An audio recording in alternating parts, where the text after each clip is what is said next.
Ertalab turasiz, xuddi uxlamagandek. Charchoq, asabiylashish, yetmaganiga sochingiz ham to'kilyapti, oyoq qo'llaringiz muzlayaptimi? Bu anemiya. Anemiya bu kamqonlik.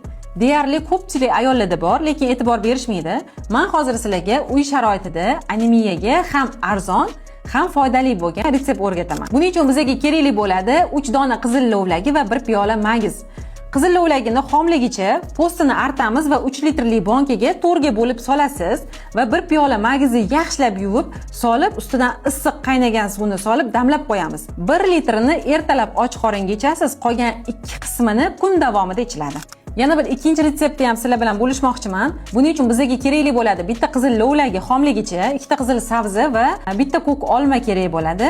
Yaxshilab so'kvojmalkadan chiqarasiz uni. Tayyor bo'lgandan keyin yarimta limonning suvini yaxshilab siqasiz ustidan. Bu o'sha tayyorlagan so'kimizni qonga so'rilishiga yaxshi foyda qiladi, chunki limonning tarkibida vitamin C bor. Bu retseptni albatta tayyorlab ko'ring, qonni ko'paytiradi, immunitetni oshiradi, organizm uchun juda ham foydali. Bu videoni ferritini past, gemoglobinni ko'tara olmayotgan yaqinlaringizga borib qo'ying.